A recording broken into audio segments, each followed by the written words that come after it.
नमस्कार मंडळी, आज मी चकल्या बनवलेल्या आहेत. तर तुम्ही म्हणाल दिवाळी नसताना चकल्या कशा काय बनवतेस, तर या ऑर्डरच्या चकल्या आहेत.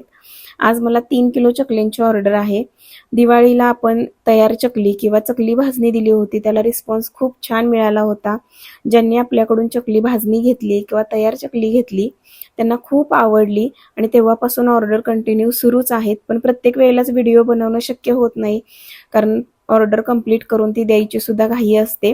त्यामुळे व्हिडिओ बनवत बसत नाही मी, पण आज वेळ होता म्हणून म्हटलं व्हिडिओ बनवावा. तुम्ही पाहू शकता चकल्या किती छान तयार झालेल्या आहेत. एकदम काटेदार, एकदम कुरकुरीत होतात आणि महत्त्वाचं म्हणजे कुरकुरीत झाल्या तरी सुद्धा तेलकट अजिबात होत नाही.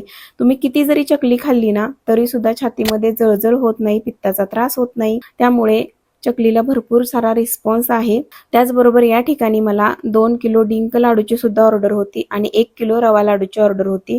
तर आपल्याकडे डिंक लाडू, रवा लाडू, बेसन लाडू, त्याचबरोबर बुंदीचे लाडू एवढ्या प्रकारचे लाडू मिळतात आणि तयार चकली मिळते. त्याचबरोबर आपल्याकडे चकली भाजणी, थालीपीठ भाजणी आणि कोंबडी वडे भाजणी या 3 प्रकारच्या भाजण्या, 4 प्रकारचे लाडू आणि तयार चकली हे आपल्याकडे मिळतं. तर तुम्हाला जर ऑर्डर करायची असेल तर स्क्रीनवरती जो नंबर दिसतोय त्याच्यावरती व्हॉट्सअप मेसेज करून तुम्ही ऑर्डर करू शकता.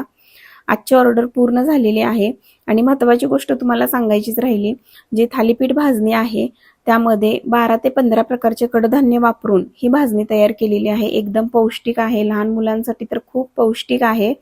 त्याचबरोबर जे लाडू आपण बनवतो ते पूर्ण तुपातले असतात.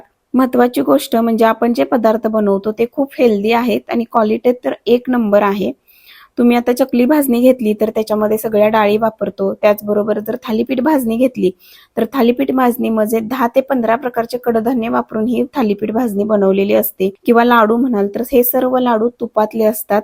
त्यामुळे क्वालिटीमध्ये अजिबात तडजोड केली जात नाही. क्वालिटी तुम्हाला 1 नंबरच मिळणार. तर या ठिकाणी मी आजची ऑर्डर आहे ती कंप्लीट केलेली आहे.